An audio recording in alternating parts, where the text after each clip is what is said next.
Muy bien, pues buenas noches a todos, nuevamente bienvenidos. Gracias por estar aquí, por conectarse otra vez a esta reunión de Grupo Árboles de Vida. Pues como hemos estado platicando anteriormente, vamos a continuar con nuestra miniserie, nuestra armadura Jesucristo.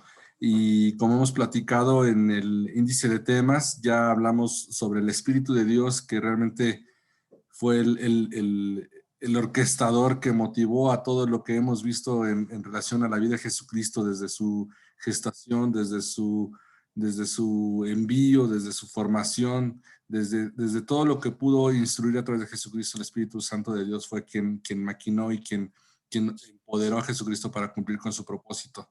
La semana pasada también vimos sobre la armadura de Dios, la similitud de esta armadura romana, las funciones que tenían específicamente es tanto de protección, de ataque, de cobertura y el símil que tiene en relación a las armas que el Señor ha dispuesto para nosotros, para también pelear estas batallas y para poder echar mano de lo que Él ha dispuesto para nosotros para conquistar nuestra vida. Y el día de hoy vamos a hablar del tercer tema, que es victoria en el Calvario, y para esto dejo la clase en manos de Oli Scott. Adelante, señora. Gracias, hermano. Pues buenas noches a todos.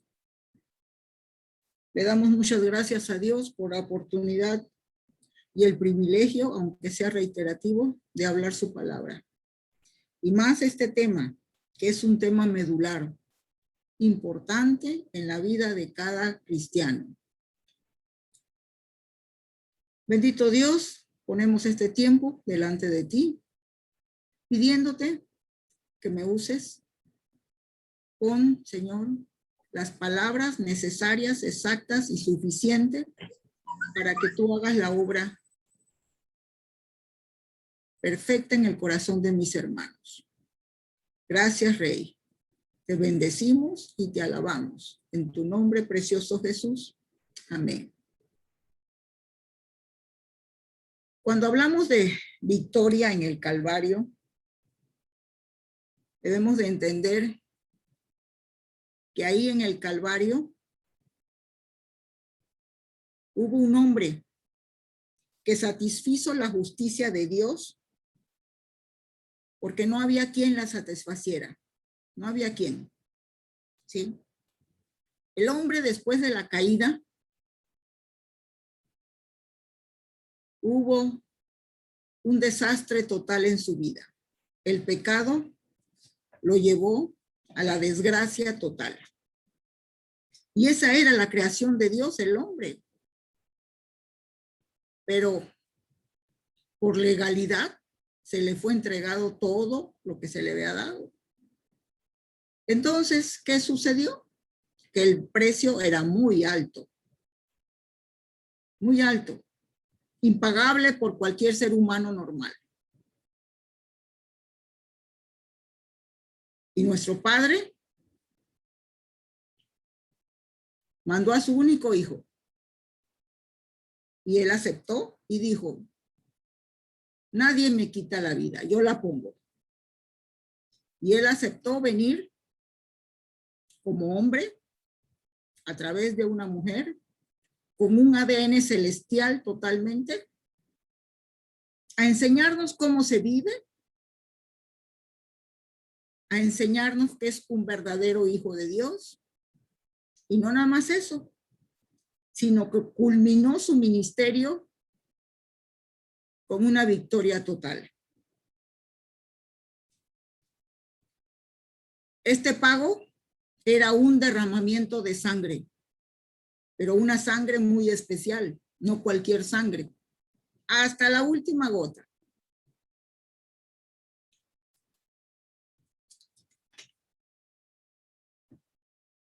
Y este sacrificio en el Calvario lo tenemos descrito en Isaías 53, del 3 al 12. Este es un pasaje hermoso que de veras nos debe de conmover.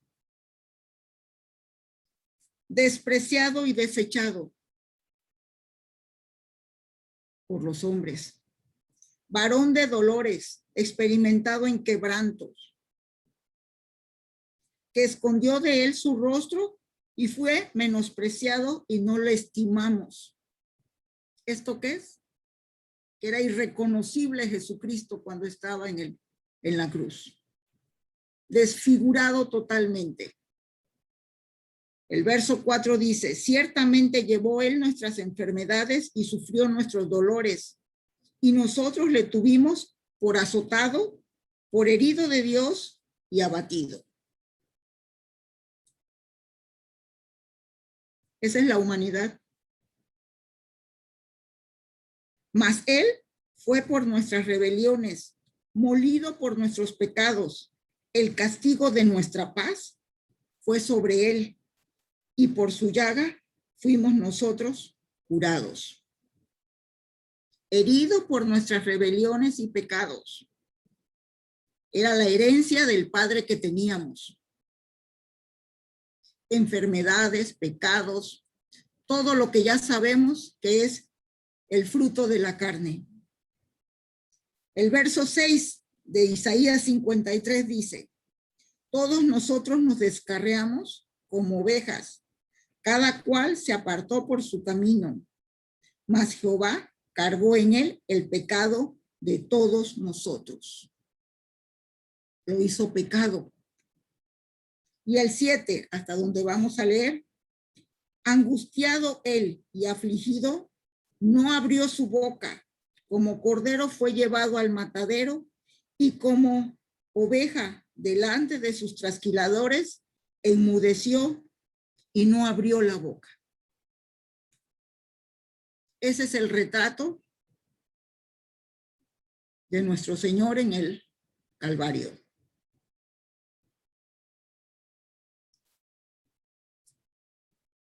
Vamos a dar una pequeña semblanza de cómo fue que él llegó ahí.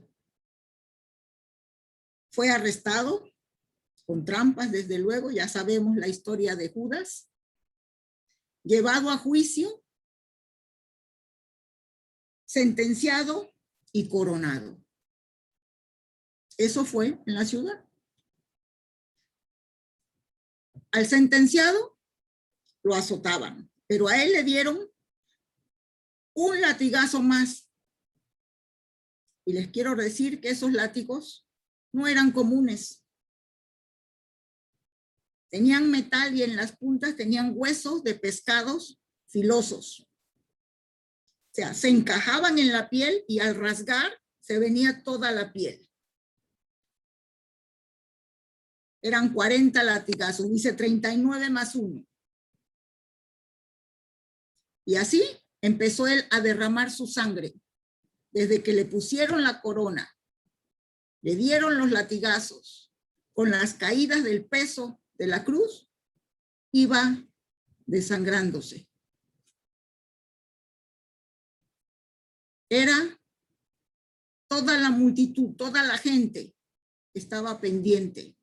Dice que las mujeres gritaban al paso de él. Y él les contestó, no lloren por mí, mujeres. Lloren por ustedes y por sus hijos.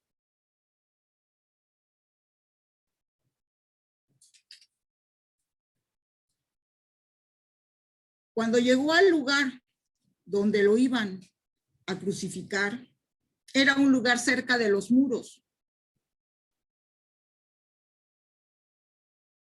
que se le llamaba el Gólgota. En hebreo es Gólgota y en latín es Getsemaní. Era un lugar que Jesucristo ya conocía, porque él iba a orar ahí. Él iba a encontrarse con el Padre horas enteras, casi siempre a la hora sexta. O sea, la primera vigilia, que es de 6 a 9. Y era la hora en que él sanaba a los enfermos, se los llevaban. Y él después se iba a orar.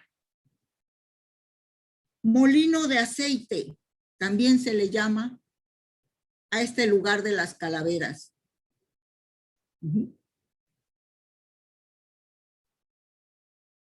Jesús previo a la invitación que le hizo a Pedro y a los hijos de Zebedeo, ya había tomado la cena con sus discípulos e invitó a Juan, digo a Pedro, a Jacobo y a Juan, ¿sí? Y les dijo, esto está en Marcos 14, 32, 33 y 36. Vinieron pues a un lugar que se llamaba Getsemaní y dijo a sus discípulos, siéntense aquí, entre tanto que yo oro. Y tomó consigo a Pedro, a Jacobo y a Juan y comenzó a entristecerse y angustiarse. Y decía, Abba, Padre, todas las cosas son posibles para ti. Aparta de mí esta copa, mas no lo que yo quiera, sino lo que tú.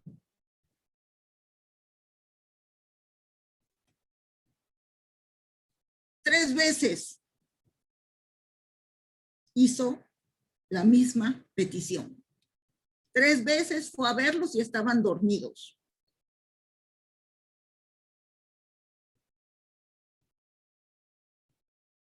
Padre, todas las cosas te son posibles para ti. Aparta de mí esta copa. Jesucristo no quería morir con ese tipo de muerte.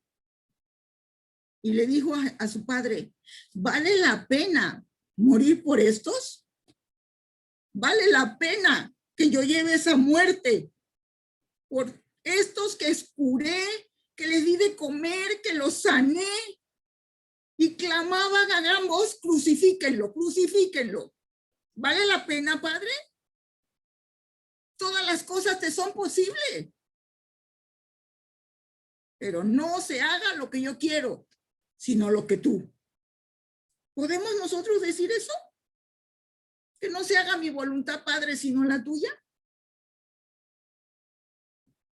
Tres veces con las mismas palabras. Que no se haga mi voluntad, sino la tuya.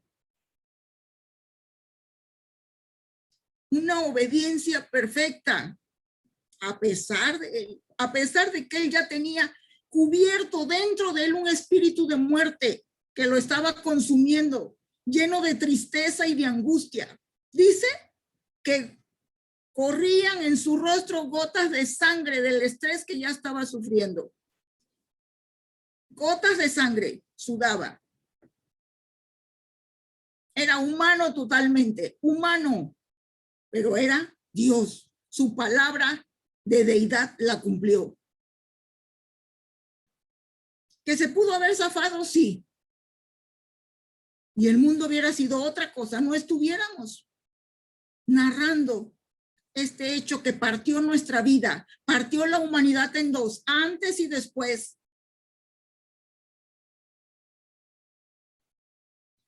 Fue todo un espectáculo. Desde que cargó la cruz hasta que llegó ahí al lugar de las calaveras. Le gritaban y meneaban la cabeza. Tú que decías que derribabas el templo en 3 días y lo derribabas y en 3 días lo levantabas. Tú que sanaste a todos, ¿no te puedes zafar tú? Los romanos lo abofeteaban, le quitaban la barba, jalones, lo apuñeteaban.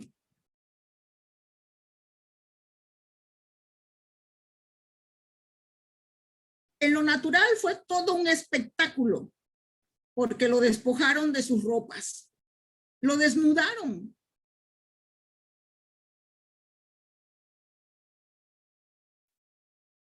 Y a todos aquellos que les había enseñado, solo uno estaba ahí, el joven Juan, envuelto en una sábana, con su madre María, que como toda buena madre, al pie del cañón.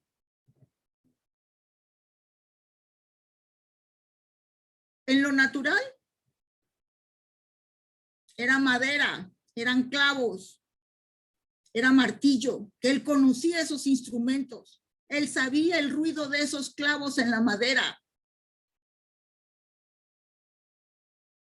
Y esos clavos que ustedes ven en la foto eran muy similares porque eran enormes, igual que la corona. A nosotros en una ocasión nos enseñaron una de esas espinas. Fácil, era como de 5 centímetros. Y esta era una planta que se recogía a los alrededores de Jerusalén. Y de esa hicieron la corona.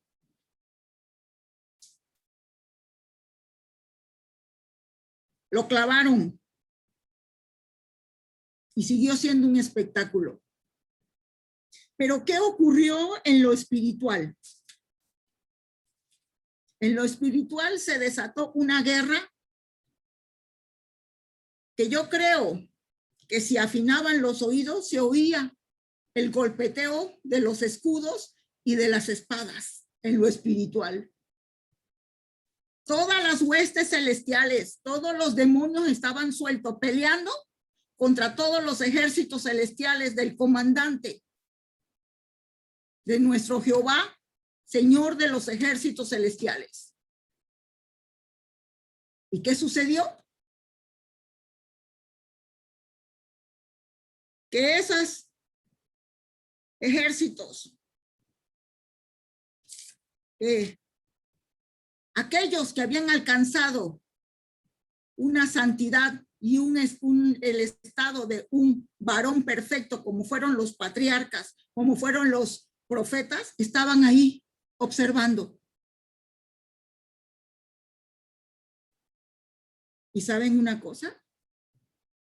A Satanás se le presentó tal como era. Ya saben que se viste de ángel de luz, se presenta de lo más hermoso. Y él es asqueroso, mugroso, mentiroso. Así, horrible, estaba en el ámbito espiritual, porque fue exhibido públicamente. Y Jesús derramando su sangre.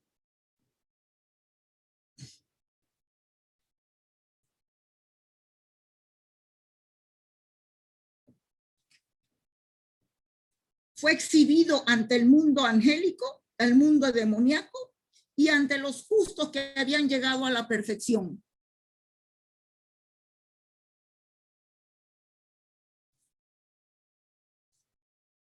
Eso fue en lo espiritual.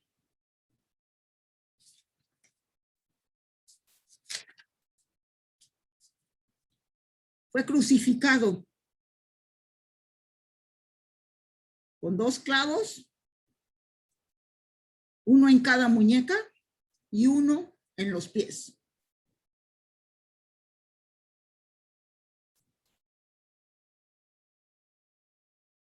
Juan 19:23 dice: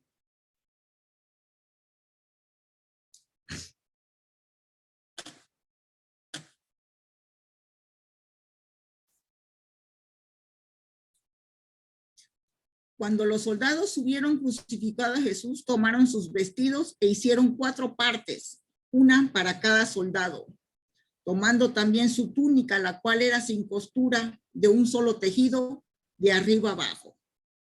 Con eso empezaron la crucifixión, repartiendo sus vestidos. ¿Y saben por qué la túnica no la pudieron partir? Porque era de una sola pieza, era fina, era de lino fino, de color púrpura, ¿verdad? Hecha por las discípulas de Jesús. Jesús vestía con buena ropa. Jesús era un hombre fuerte, caminaba largas distancias, pero se alimentaba bien. Cuando lo crucificaron, también pusieron un letrero en griego, hebreo y latín: el rey de los judíos. Era un rey. Y a ellos, en modo de burla, lo coronaban, pero era el rey. Cuando fue levantado ese madero, su sostén solamente era en el clavo de los pies. Y lo que él exponía era el pecho, su corazón. Era muy difícil hablar. Pocos podían resistir.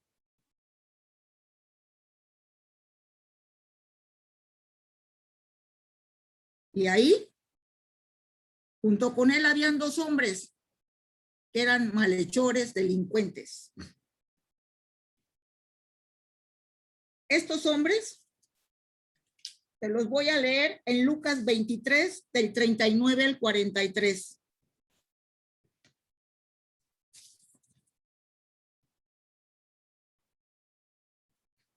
Lucas 23, del 39 al 43. Y uno de los malhechores que estaban colgados le injuriaba diciendo: si tú eres el Cristo, sálvate a ti y a nosotros. Respondiendo el otro le dijo: ¿ni aún temes tú a Dios estando en la misma condición? ¿Qué le pasó a ese hombre? Jesús se le reveló, le quitó ese velo, ¿sí? Le quitó lo ciego. Y en ese momento ese hombre se dio cuenta con quién estaba. Dice: a la verdad, nosotros juntamente padecemos, porque recibimos lo que merecieron nuestros hechos, mas este hombre, ningún mal hizo. Y le dijo a Jesús: acuérdate de mí cuando vengas en tu reino. Entonces Jesús le dijo: de cierto te digo que hoy estarás conmigo en el paraíso. Este hombre no perdió la oportunidad, pero ¿saben qué? Esos dos hombres representan toda la humanidad. Los que quieren seguir a Jesús, los que lo quieren hacer Señor y Salvador de sus vidas, o los que no quieren nada con Él, o piensan que pueden estar con un pie con Jesús y en el otro pie en el mundo. Eso es un engaño, eso no existe. O eres o no eres. ¿Qué queremos? ¿Qué buscamos? ¿Que se haga tu voluntad, Padre, y no la mía? Acuérdate de mí, Señor. Tómame en cuenta lo que hice bueno, no por hechos. No es por obras. La ley de Moisés, nadie la podía cumplir, nadie. Pero ¿saben qué? Era como un espejo que nos decía en dónde estás mal. Estás llena de pecados. ¿Mereces? La muerte. Entonces, al saber que éramos pecadores y merecíamos la muerte, nos lleva a la cruz. A la cruz. En donde ahí mueres y puedes ser resucitado. Porque no hay resurrección sin muerte. No hay poder sin gloria. Es necesario que sepamos que es un tiempo precioso el que tenemos. Como yo les decía, el Espíritu Santo está haciendo una obra hermosísima. Hermosísima. Y ustedes me pueden decir, bueno, ¿y qué hubo con el Espíritu Santo y todo esto? Ahí estaba, pero no se manifestaba. Ahí estaba.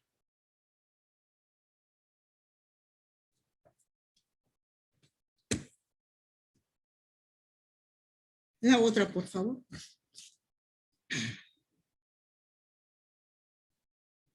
Jesús en esa agonía, desangrándose, pronunció unas palabras en donde nos incluyó a todos. A su madre especialmente la entregó a Juan y le dijo: hijo, te entrego a tu madre, madre, te entrego a tu hijo. Y desde entonces Juan se la llevó a su casa. No la dejó desprotegida. ¿Qué nos dijo a nosotros? Padre, perdónalos porque no saben lo que hacen. Y son vigentes esas palabras hasta el día de hoy. Le dio salvación a este hombre de su derecha y le habló, lo volteó a ver. Pero como el Padre, como dijimos, depositó en él todos los pecados de nosotros, lo hizo pecado.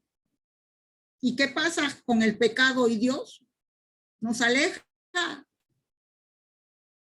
Dios no podía estar presente, Dios Padre, el Abba no podía estar presente porque su hijo estaba hecho pecado.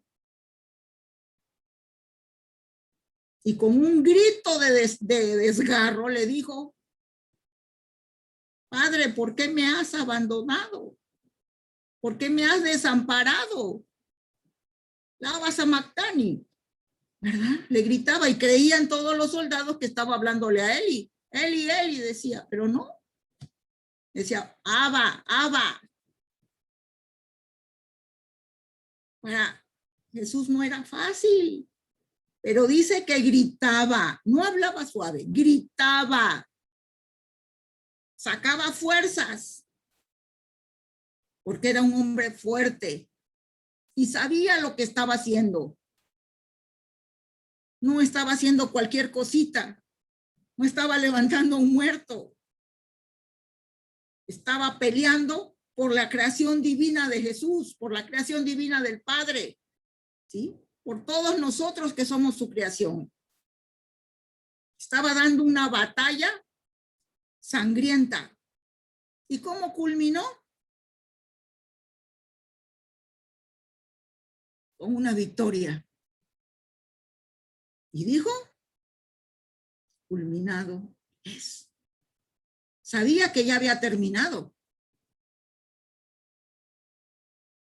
pero habló lo suficiente, lo necesario y muy claro, no balbuceando. Yo he visto a mucha gente morir y cuando están en el lecho de muerte no se les entiende qué quieren decir. Pero Jesús gritaba a viva voz, muere en victoria. Y a esa hora todo se oscureció, el velo se rasgó en dos. Esto quiere decir que ya no necesitábamos un sumo sacerdote que fuera a pagar nuestros pecados y a presentárselo al Padre. No, ya teníamos acceso directo al Padre por Jesucristo.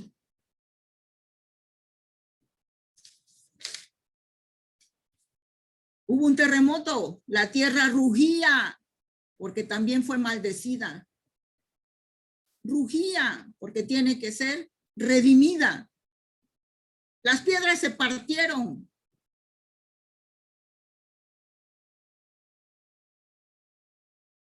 Muere en victoria. ¿Qué fue lo que obtuvo Jesucristo en la cruz? ¿Por qué hablamos de victoria?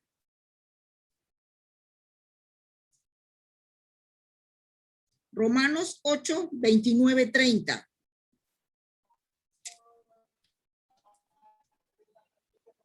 Porque a los que antes conoció, también los predestinó para que fuesen hechos conforme a la imagen de su Hijo, para que Él sea el primogénito entre muchos hermanos. Y a los que predestinó, a estos también llamó.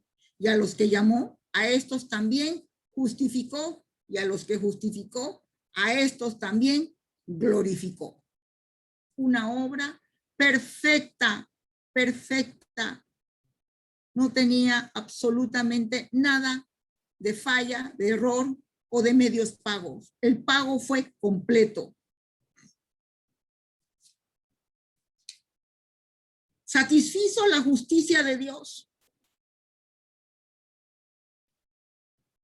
Se hizo espada, se hizo verbo. Recuerden que en Juan 1 dice, se hizo verbo, y el verbo se hizo Dios. Y el verbo es Jesús. Era santo. Era inocente. Nunca hizo maldad ni hubo engaño en su boca. Todo lo hizo con amor. Hasta nos enseñó a enojarnos para no pecar.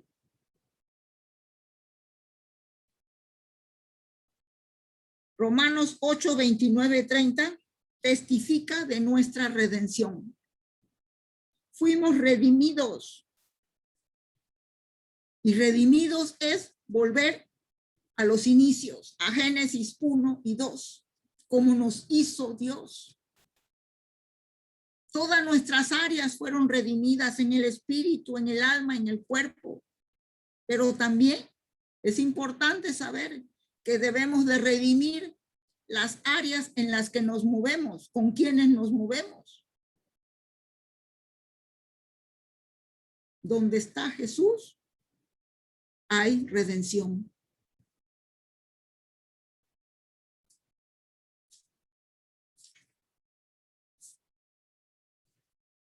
Él muere.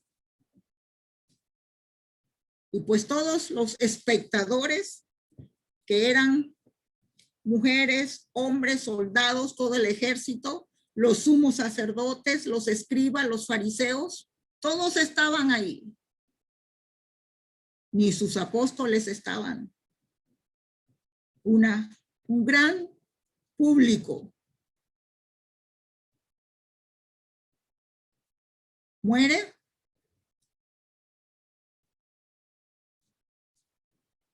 Y para que no llegara el día de reposo, lo tomara a los que habían crucificado, colgados, les quebraban las piernas. A los 2 hombres les quebraron las piernas. Cuando llegaron con Jesús, dijo un soldado, ya murió, ya está muerto. Y para verificar, le clavaron una lanza en el costado, exactamente en la 5ª costilla que va a dar al corazón. Derramó sangre y agua. Agua es uno de los testigos de la muerte de Cristo. El agua. Y Él es el agua viva. No le quebraron las piernas y nos dejó esa promesa a nosotros, que ninguno de nuestros huesos será roto.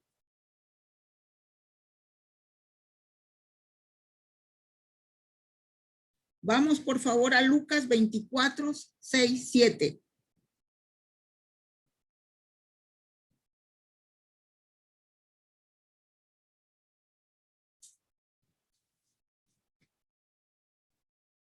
Al tercer día lo fueron a buscar. No está aquí, sino que ha resucitado.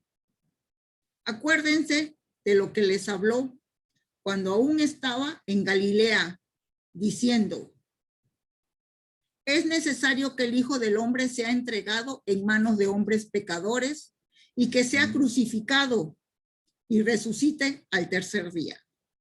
Tal como lo dijo, sucedió. Esa tumba estaba vacía, no había nada. Pero cuando Él resucitó, tardó en irse. 40 días estuvo con sus discípulos, ya no hacía milagros, pero estuvo con ellos, comía con ellos, les demostró dónde estaban los agujeros de los clavos, sobre todo a Tomás que no creía y le decía, mete tu mano en el costado, métela. Por la incredulidad que sabe de lo que a veces padecemos.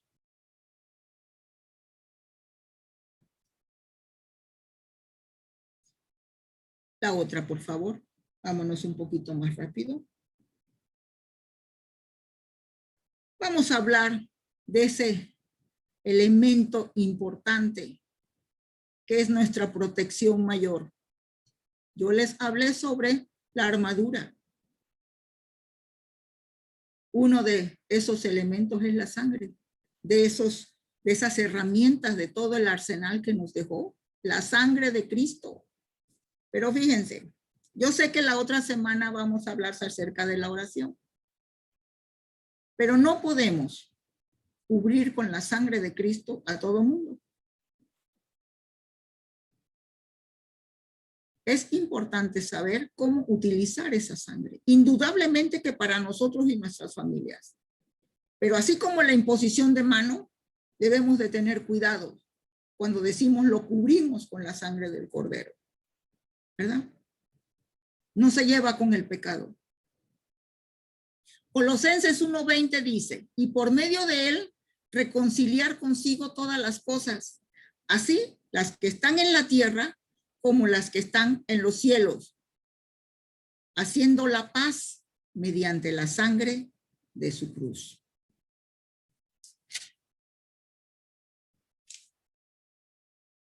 Es la protección más grande y poderosa del universo. Si hay algo que Satanás teme, es la santidad de los hijos de Dios y la sangre del Cordero. Cuando veamos, lo desenmascaremos, la última clase, vamos a ver esa sangre de Jesús.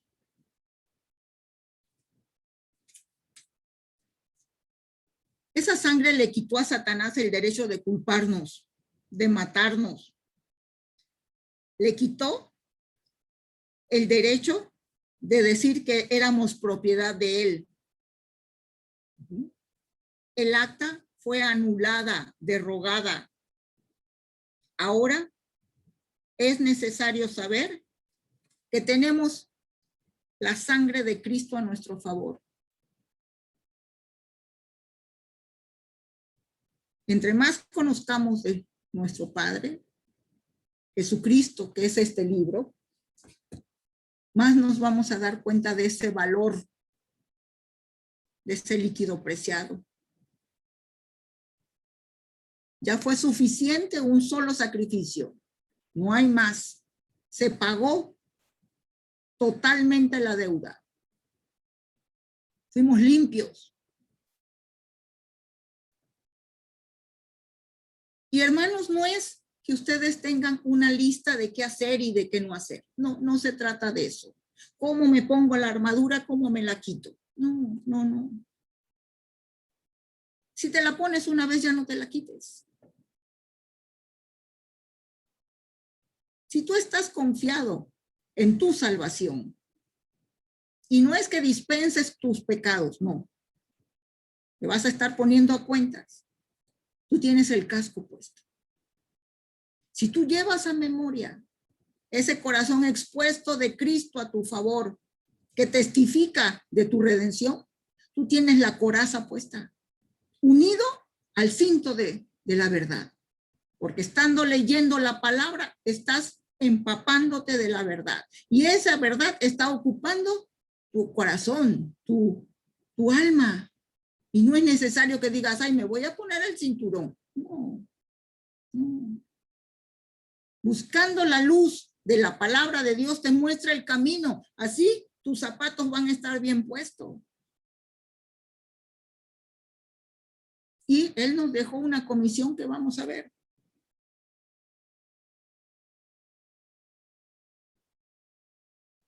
Nos dejó un mandato y una comisión. Más bien nos dejó dos mandatos. Amarás al Señor tu Dios con todo tu corazón, con toda tu alma y con toda tu mente. Anteriormente nos dijo que amarás a tu Dios sobre todas las cosas, con todo tu corazón, con todas tus fuerzas y con toda tu alma. Y ahora le metió la mente Jesús.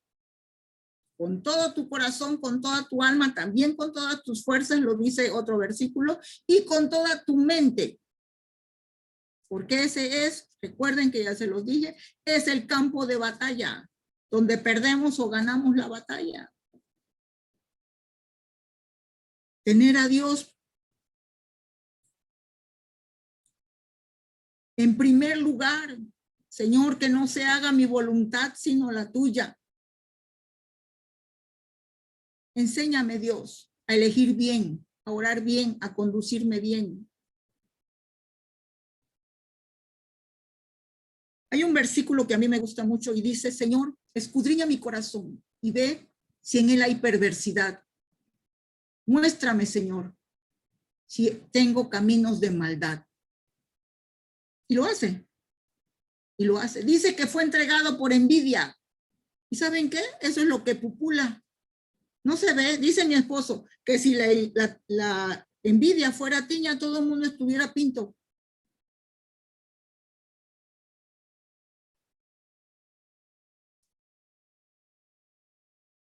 Nos dejó una comisión. Ir y hacer discípulos a todas las naciones, bautizándolos en el nombre del Padre y del Hijo y del Espíritu Santo, enseñándoles que guarden todas las cosas que les he mandado. Y aquí, que yo estoy con ustedes todos los días. ¿Hasta cuándo? Hasta el fin del mundo. ¿Sí? Nunca nos va a dejar. Y nos lo dice reiteradamente, no temas, yo estoy contigo, no te voy a dejar. Y no es que tengas el título de misionero. Es que tú lances la palabra de verdad y Dios le da el poder para lo que fue mandada. Que no le tengas temor al que dirán o si te rechazan. Al que rechazan es a Dios.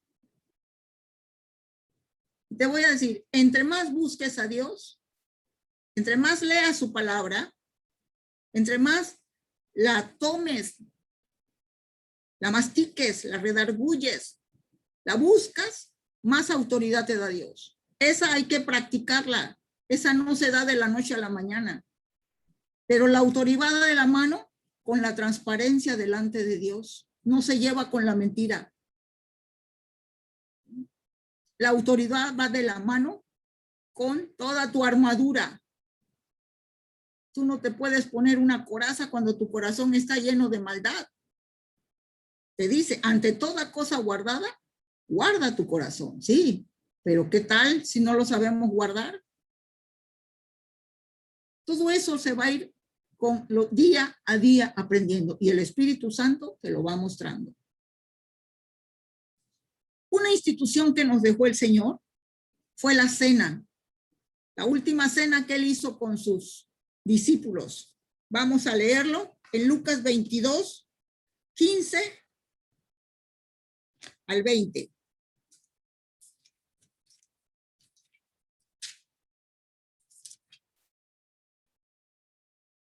Al 20 del 22 de Lucas. Y les dijo, cuánto he deseado comer con ustedes esta Pascua antes que padezca, porque les digo que no la comeré hasta que se cumpla en el reino de Dios. Y habiendo tomado la copa, dio gracias y dijo, tomen esto y repartirlo entre ustedes, porque les digo que no beberé más del fruto de la vid hasta que el reino de Dios venga. Y tomó el pan y dio gracias y lo partió y les dio diciendo, esto es mi cuerpo que por ustedes es dado. Hagan esto en memoria de mí. Y de igual manera, después que hubo cenado, tomó la copa diciendo, esta copa es el nuevo pacto en mi sangre, que por ustedes se derrama. Y no es que la copa se convierta en sangre. Y no es que el elemento, galleta, pan, lo que sea, se convierta en la carne de Cristo. No. Es un simbolismo que nosotros hasta con agua lo hemos hecho allá con los cunas. Pedazos de coco. Pero si es uva, es jugo de uva, mejor.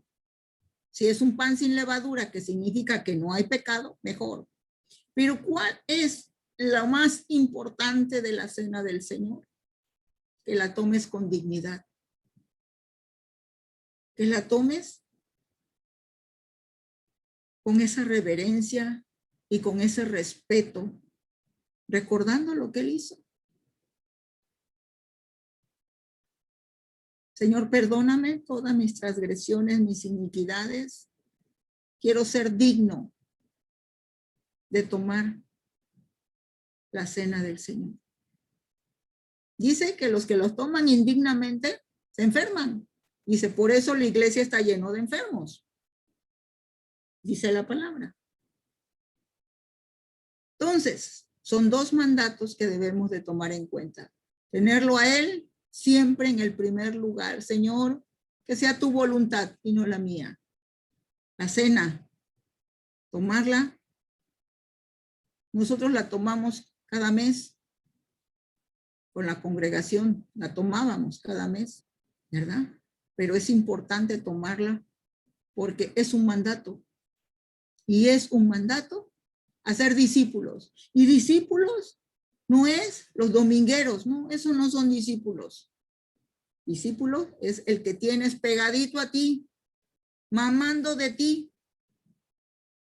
dándole testimonio de que verdaderamente quieres ser como Cristo. El que te sigue los pasos. El que a veces, que a mí me ha pasado, también me dicen, no, que usted dice, ¿y por qué? ¿Verdad? Los discípulos son esos. Con que hagas 1 o 2 o 3, no importa. No son masas, ¿no? Es sembrarte en ellos.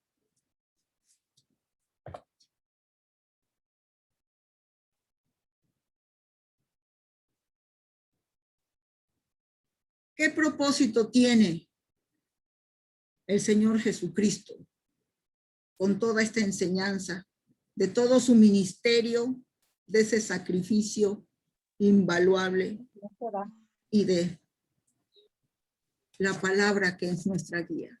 ¿Por qué?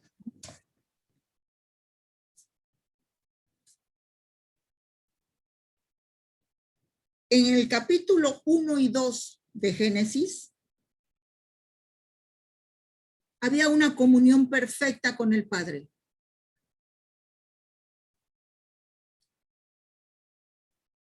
Adán disfrutaba de toda la creación. Tenía una comunión increíble con Dios. La palabra no dice cuánto tiempo estuvo Adán cuidando el huerto. No lo dice. Pero imagínense el tiempo que se llevó para ponerle nombre a todos los animales. Y todo el tiempo convivía con el Padre. ¿Qué no le enseñó Dios a Adán? Fue bien instruido, bien preparado. Así que, mujer, ojo, tu marido, tu esposo, sabe a veces lo que dice. Cuidado con jugar con el Espíritu Santo y pensar que tú tienes toda la razón. No, fíjate que no. Ellos a veces son medios lentos, sí, pero saben a veces. Miren, yo lo he comprobado una y otra vez con mi esposo. Dios siempre lo respalda. Así, a mis ojos haya hecho una tontería, Dios lo respalda y me pone el tapón de boca. Por eso, miren, calladita me veo más bonita. ¿Y qué con la mujer? Con Adán, Dios sopló vida. Le dio un soplo, un neuma de vida. ¿Sí? A todo ese polvito hecho lodo, tenía vida, tenía espíritu. ¿Pero qué con la mujer? Al dormir a Adán, Dios tomó una parte de él, una costilla, que clínicamente la costilla es un elemento especial para hacer injertos, se pega en todos lados. Es flexible, no se quiebra, aguanta. Y de ese pedazo que ya tenía vida, hizo a la mujer. En la mujer Dios no sopló, ya venía con vida. Y dice que se la llevó. Se llevó la costilla, quién sabe a dónde. Y quién sabe qué tanto tiempo estuvo con ella. Pero el tiempo que estuvo, la enseñó, la equipó y le dio un espíritu muy especial. Dios nos enseñó hasta ser madres. todo ese discernimiento que tenemos, que debemos de ir cultivando con la palabra, cultivando y cultivando, Dios nos los puso. Ese sexto sentido llamado no es nada más que ese discernimiento en nuestro espíritu que Dios nos lo puso. Pero a veces, ¿por qué hay más brujas que brujos? Porque lo han desarrollado, ¿verdad? Entonces, es necesario que sepamos que somos hechura de diferente material, que tenemos diferente manera de pensar, que no somos enemigos, no somos. La cosa es nada más engranar, buscar esa forma de caminar juntos. ¿Qué cuesta? Sí cuesta, cuesta. Pero ¿saben qué? Cuando está Dios, es un deleite. Cuando dice, ay Señor, ya lo logramos. Entonces, ¿por qué debemos de regresar a los inicios? Por esa comunión perfecta con el Padre. Porque nos quiere nuevamente de regreso. Quiere que abandonemos el pecado.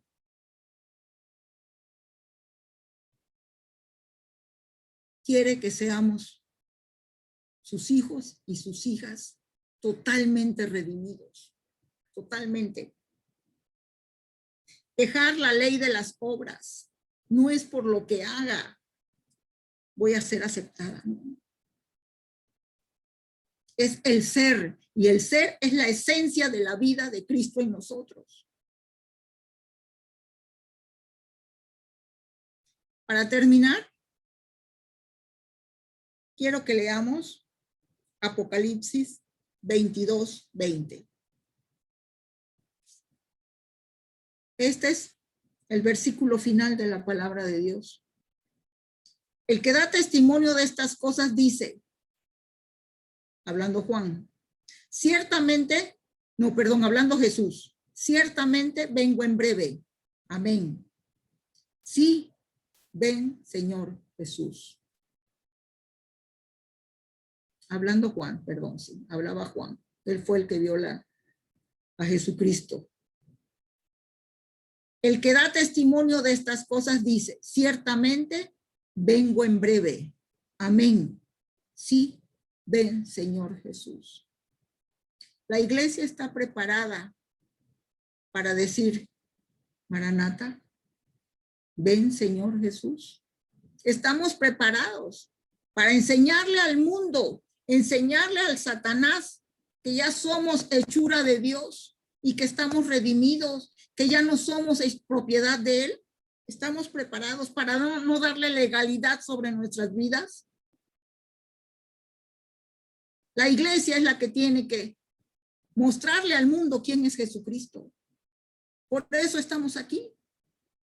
Por eso nos mandó a ser discípulos. Sí, ven, Señor Jesús. ¿Cómo nos va a encontrar? Haciendo lo que nos mandó. El costal lleno de pendientes. Corazón sin perdonar. O nos va a encontrar como una novia hermosa, limpia, sin manchas, sin arruga, con nuestra lámpara encendida. Así nos debe de encontrar. Y se puede, hermanos, se puede, porque Dios está a nuestro favor. Siempre, siempre va a estar a nuestro favor. Y Él no es el condenador que nos dice, ahora volviste a hacer lo mismo. Y ya te... No, no, no. Él es el amor perfecto. Acercarnos a Él como Padre. Esa es lo que Él quiere. Eso es lo que Él quiere. Que estemos pegados a Él, a la vid, porque de ahí tomamos el alimento. ¿Recuerdan? Esos escudos unos a otros, pegados hombro con hombro. No te dejes engañar porque el enemigo se para y vence. Cuida tu mente, cuídala. Llénala de cosas buenas. Dice que si hay algo bueno en qué pensar, en eso piensa. Yo quiero orar esta noche con todos ustedes para que Dios nos revele la magnitud de ese acto de amor.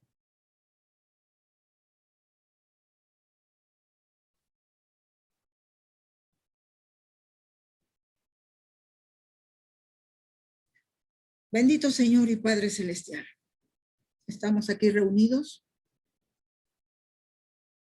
Primero que nada diciéndote que se haga tu voluntad en nuestras vidas, no la nuestra. Que se haga tu voluntad, Señor, tu perfecta voluntad en nuestras vidas, en todo lo que hagamos, digamos, lo que pensemos, que seas tú, Señor. Queremos llegar a esa estatura, a esa perfecta estatura del varón, que es Cristo Jesús. Señor, te pedimos, Padre, revélate a nuestras vidas. Revélate, Dios. Quita de nosotros esos velos de encantamiento que dice Ezequiel. Quita de nosotros, Señor, ese entenebrecimiento de nuestra mente. Ayúdanos, Padre, a esforzarnos, a leer con entendimiento tu palabra. Señor, que todos nuestros sentidos estén ejercitados a tener esa revelación divina de lo que es el reino, de lo que son nuestros hermanos y el valor que tienen. Que no me acelere, Señor, a juzgar. Es tremendo, Señor, cuando se juzga. Ayúdanos, Dios, a tener corazones sensibles, inclinados a ti, poniéndote a ti en todo momento en el primer lugar, Padre. Ayúdanos a tener ese poder que tú dices, que podemos adquirir a través de estar contigo, pero para usarlo, Señor, en contra de las tinieblas, defender a mi familia, defender mis bienes, estar apercibido, Señor, de lo que nos rodea. Te damos muchas gracias, Señor, porque nos los dejaste escrito y lo podemos estudiar, buscar y así, Señor, saber que esto no es una fantasía, una historia, que esto es real, porque tú eres vivo. Esa tumba está vacía, Señor, y tú estás sentado a la diestra del Padre y nos dejaste al mejor consolador, al mejor maestro, que es tu Santo Espíritu. Gracias, Rey, por cada uno de mis hermanos. Señor, te pido que nos des de tus viandas, que nos des, Señor, una vida abundante y que sepamos aquilatar, Señor, cada momento contigo y saber, Señor, que la sabiduría, que el temor empieza por la sabiduría. La sabiduría es el temor a Dios. Eso queremos, Dios, ser temerosos de ti, sabios, inteligentes, prudentes y sobre todo, Señor, con 2 oídos que oigan más de lo que hablamos, con una mente cautiva a la obediencia a Cristo y con una boca que solamente salga agua dulce, una fuente de vida, no de muerte. Te alabamos, Dios, te bendecimos. Toda la gloria, toda la honra, solamente para ti, Dios. En tu nombre, Jesús. Amén. Amén.